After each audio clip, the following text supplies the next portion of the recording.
Good evening. We have some good news tonight for area residents.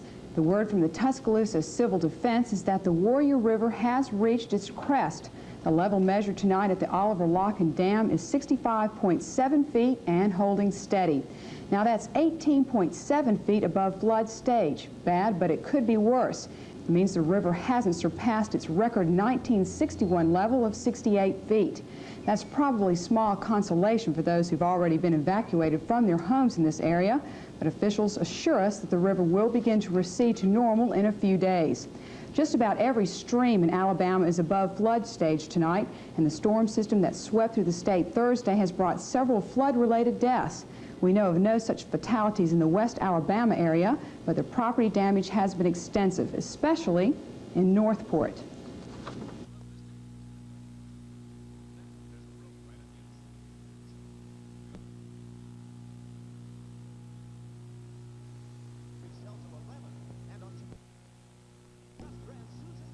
Late last night, floodwaters from the rain-swollen Warrior River seeped over the banks and into Northport. Evacuations of some areas began about 10 o'clock last night and continued through late this morning. Hardest hit was the downtown business district, with more than 8 inches of water in many of the stores along the main street. The worst of the flooding was in the eastern section of the city, where boats and four-wheel drive vehicles were being used to get people and their belongings out of the stricken area. Northport Mayor Frank Manderson stayed up all night and was in downtown Northport this afternoon when I talked to him about the flood damage. And of course what we're doing to prevent any damages, any greater damages. District since early this morning. Civil defense officials hope that those efforts will prevent any more flooding to the area when the river crests later tonight. Tim Gardner, TV 33 News.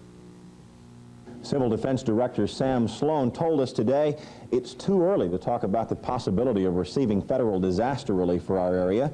The waters will have to recede before the damages are assessed.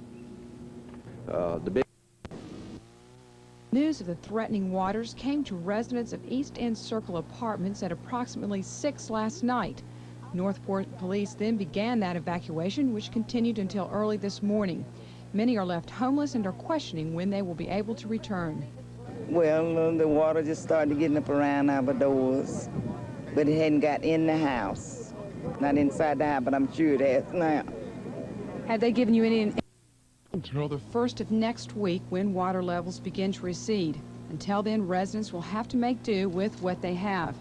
Today we found one resident who found that patience is the only answer. Sarah Morgan for TV 33 News. Here in Tuscaloosa, there were flooding areas of the city.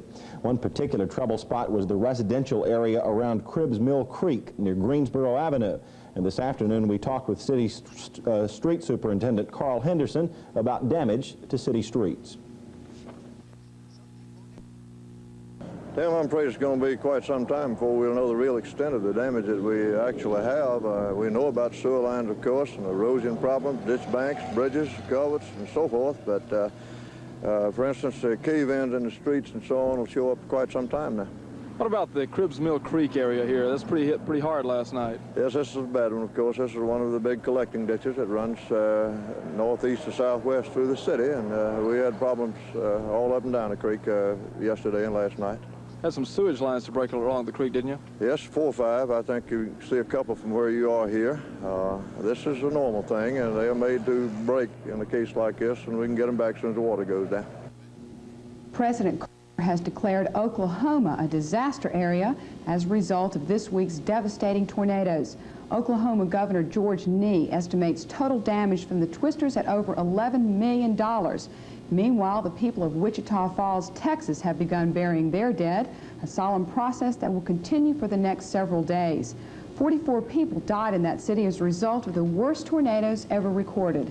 Even before Tuesday's tornado, housing in Wichita Falls was in short supply. The 6,000 homes and apartments damaged or destroyed have left 20,000 more without shelter. Area real estate offices are assisting the Red Cross in finding